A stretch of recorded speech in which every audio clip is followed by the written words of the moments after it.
Vamos fazer agora a análise da luta entre Manel Cap, que vai enfrentar aí o Matheus Nicolau.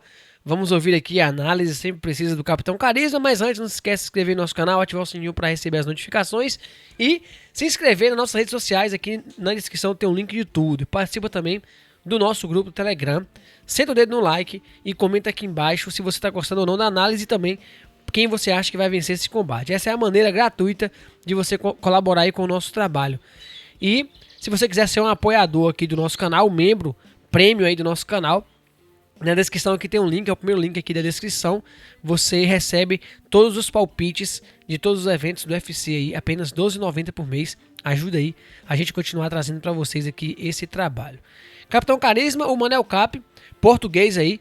Eu realmente não lembrava, até a gente fazer essa análise de outro atleta português no UFC, mas estreou no UFC em 6 de fevereiro desse ano.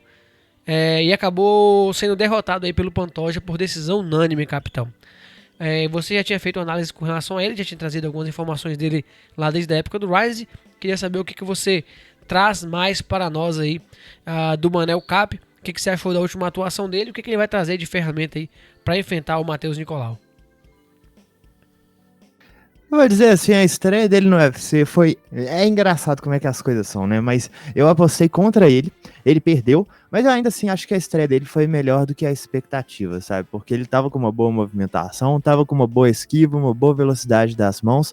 A grande questão é que ele simplesmente não estava lançando golpes o bastante, sabe? O que ele estava se baseando era em pegar um clinch faltando 30 segundos pro round acabar, pegar as costas do Pantoja, tipo, quando eu digo pegar as costas é a partir do clinch, ele nem chegava a colocar ganchos. E depois ficar revoltado que ninguém achou que ele ganhou aquele round. Mas é porque o Pantoja estava disparando golpes o tempo todo, e apesar dele não ser tão preciso em golpes na cabeça, ele estava continuamente acertando chutes nas pernas do Manel e chutes no corpo, enquanto o Manel estava só mirando na cabeça.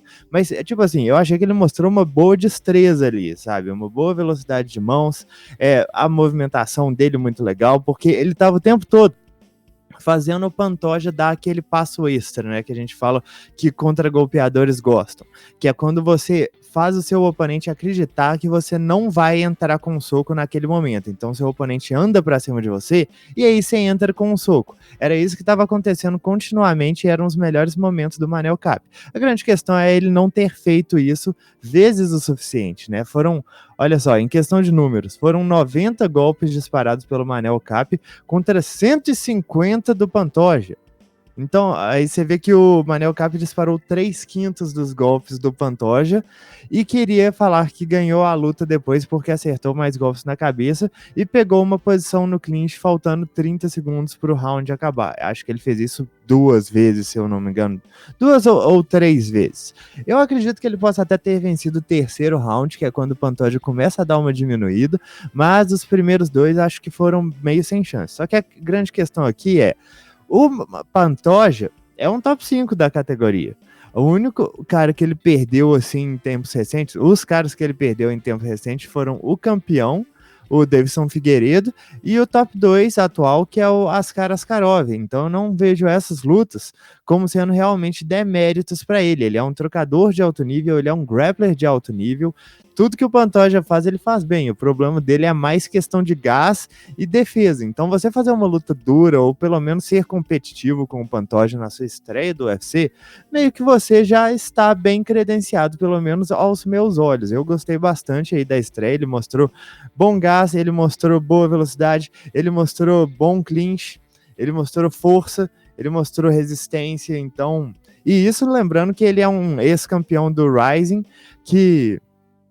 E o Rising tinha uma categoria de pesos moscas bem desenvolvida. Tinha caras como o meu Japinha Kyoji Horiguchi, que inclusive o Manel Cap perdeu dele, mas no final das contas o Manel Cap se tornou campeão e foi pro UFC meio que segurando o título do Rising ainda.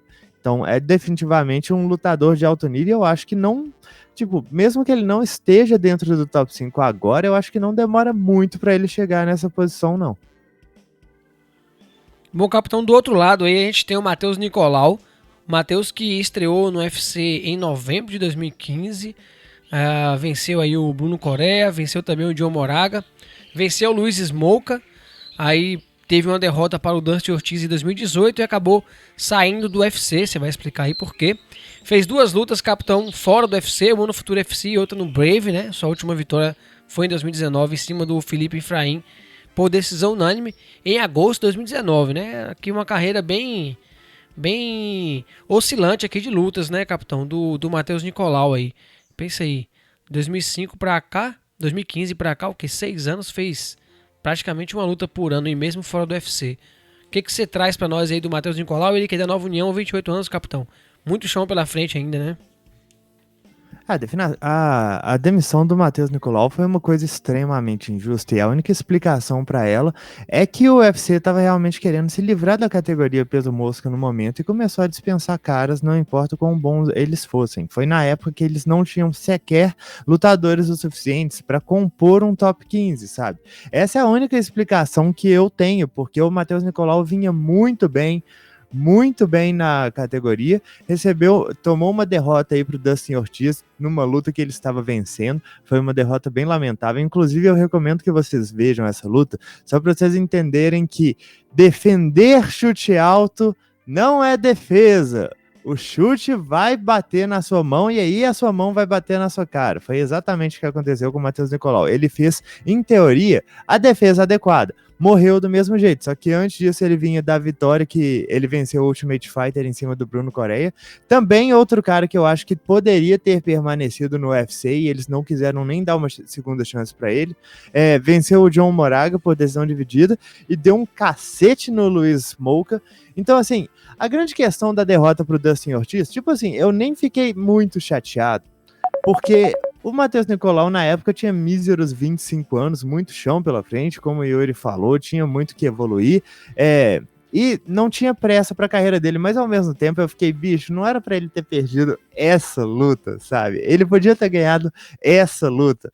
Mas aí saiu do UFC, fez 2 lutas que foram na categoria dos galos, contra caras visivelmente maiores, mais pesados, ganhou ambas e tá voltando aí pro lugar que ele nunca devia ter saído. Matheus Nicolau, ele é um grappler de alto nível, mas ele também é um trocador de alto nível, é um cara bem completo, que dentro do UFC conseguiu utilizar todo esse repertório de golpes. Ele tem ótimos...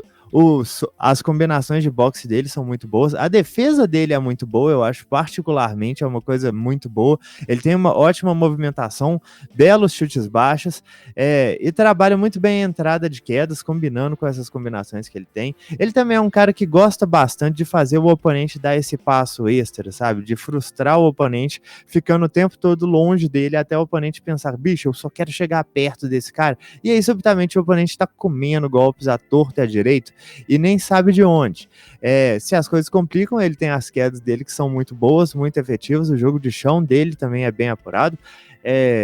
Como eu falei, a questão dos chutes baixos ele faz muito bem. E uma coisa que faz ele ser um lutador 5 vezes melhor é que ele é meu conterrâneo. Não só do meu estado, ele é da minha cidade. Inclusive, eu ouvia falar muito do Matheus Nicolau quando ele estava despontando ainda em cenário metropolitano. Chegou, inclusive, a namorar uma conhecida minha. Então, a minha torcida para essa luta, eu espero que já esteja bem claro, que não significa que eu esteja apostando nele de forma alguma, porque eu tenho que ser pelo menos imparcial nessa questão. Mas Matheus Nicolau, na época, com 25 anos, já era uma aposta minha para ser um dos tops da categoria. Agora, voltando para o UFC, eu fico meio receoso é a questão do tempo parado dele, que ele não compete desde 2019. Desde quando de 2019? Agora eu tô meio confuso aqui. Deixa eu conferir isso rapidamente. Desde agosto de 2019, já vai completar mais de 1 ano e meio sem luta. E isso pode custar alguma coisa, ainda mais considerando que ele era um cara bem ativo. Mas eu acho que essa é a minha única preocupação a respeito dele. Ele tá sendo colocado, tipo, meio jogado pros leões, da mesma forma que o Manel Cap foi. Então vamos ver como ele se sai.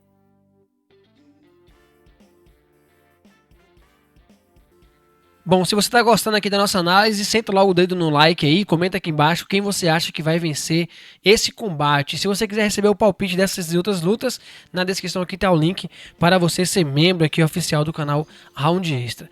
Capitão Carisma, o Manel Cap aí, Deixa eu pegar aqui só os dados dele. 1,65 de altura contra 1,68 do Nicolau. 1,73 de envergadura, capitão, 5 centímetros maior do que o do brasileiro. E ele é canhoto e o brasileiro é destro. Como é que você vê aí o casamento de estilo entre os dois? Como é que você vê essa inatividade do Matheus Nicolau? Como é que você acha que ele vai voltar para esse combate? Como é que você vê o casamento dessa luta? Assim, a grande questão a respeito dessa luta, como eu tava falando, é que o Matheus Nicolau tá sendo meio que jogado pros leões no sentido que o Manel Cap, ele já estreou contra um top 5. Essa é uma luta encrenca, não importa quem você seja fora do UFC. E apesar dele ter perdido, eu achei que ele desempenhou bem. Agora o Matheus Nicolau, que nunca tinha pegado um cara perto do top 5 quando ele estava dentro do UFC, tá subitamente estreando contra um cara que deu luta para um top 5. Então, ele também tá meio que sendo jogado para os leões. Essa questão da inatividade, eu acho que é o meu maior receio a respeito do Matheus Nicolau. Isso e o fato que fora do UFC ele estava competindo entre os pesos galos. Claro que é muito legal você ver isso, porque ele se mostra mais técnico do que os caras. Ele mostra ter um bom posicionamento no clinch, uma boa entrada de quedas, bom timing para golpes, porque ele tá o tempo todo tendo que se esquivar de caras mais pesados e mais fortes do que ele. Mas eu fico meio receoso que ele tá subitamente fazendo um corte de peso que ele não fez por 2 anos, sabe? Claro que ele ainda é jovem, eu não acho que o corte de peso custe tanto, mas só que todas essas coisas em acumulado podem afetar um pouco aí a performance dele. Eu acho que essa luta deve transcorrer majoritariamente na trocação. Na verdade, vou dizer que eu ficaria bem surpreso se algum deles conseguisse levar a luta para o chão, não só levar, mas trabalhar efetivamente. Eu acho que o jogo de chão favorece o Matheus Nicolau, acho que ele seja mais técnico na área, inclusive, acho que se ele por acaso conseguisse colocar o Manel Cap de costas para o solo, seria a posição de maior vantagem dele. Agora, o que eu fico me perguntando é como que a luta deve se transcorrer na trocação, considerando que eles são dois caras que se baseiam muito em timing e reflexo para conseguir trabalhar seu soco, sabe? Eu acho que o Matheus tem chutes muito bons e ele deve trabalhar isso na longa distância para tentar forçar o Manel Cap a encurtar a distância mais vezes e não ficar só esperando pacientemente. Só que como a gente viu na luta do Pantoja, o Manel Cap é um cara que tá bem tranquilo em ficar esperando enquanto o adversário chuta ele. E às vezes assim, não vou dizer que seja uma boa estratégia, mas às vezes isso frustra o cara que tá chutando também, né? Porque ele não consegue entrar com esses golpes no rosto que muito lutador tem pra si, que são os golpes que realmente causam dano. É mentira, mas só que se você pega acho que a maior parte dos lutadores vai dizer que prefere tomar um chute no corpo ou um chute na perna, tomar um soco na cara, porque isso parece menos pior, né? Não deveria, mas parece menos pior. Então é o tipo de coisa que pode frustrar um cara como o Matheus e fazer ele tentar entrar com umas combinações de mão completamente desnecessárias, quando eu acredito que na distância ele tem os melhores chutes, os chutes mais rápidos e mais precisos. Pro Manel Cap, eu acho que também é uma questão de mixar ataques no clinch e os ótimos golpes de contragolpe dele. Ele tem que trabalhar numa distância mais média, sabe? Não necessariamente ficar longe igual ele sempre fica do Matheus, porque senão vai ser chute baixo comendo a rodo. Ele tem que ficar numa distância que ele consiga punir esses chutes baixos cada vez que o Matheus chutar. É importante fazer com que o Matheus sinta medo de chutar, sinta receio. Nossa senhora, eu não posso ficar chutando esse cara aqui, porque senão ele vai socar a minha cara por cima. E aí? Se você não cria esse medo no seu adversário, ele vai continuar te chutando. Agora, em questão de mãos, apesar de eu achar que o Manel Cap é um pouco mais preciso e tem, tipo assim, o Matheus é um cara mais de combinação de mãos quando ele consegue entrar. Já o Manel é um cara mais de golpes separados. Ele gosta de entrar com uma mão esquerda e criar um ângulo para se esquivar, por exemplo. Ou entrar com gancho de direita e criar outro ângulo para se esquivar. É um cara que vai conectando com esses golpes e pontuando dessa forma. Acho que no clinch o Manel seja até um pouco mais forte, mas só que não é uma boa ideia, para mim, pelo menos, que ele leve essa luta pro chão, considerando que, na minha opinião, o Matheus tem uma vantagem distinta aí. Se for, é só naquele esquema que ele levou a luta pro chão contra o Pantoja, faltando poucos segundos, de forma que o oponente não consiga realmente trabalhar. É mais uma forma de querer impressionar os juízes do que necessariamente fazer um trabalho no chão. Eu acho que essa luta tem o potencial para ser uma luta bem dura, sabe?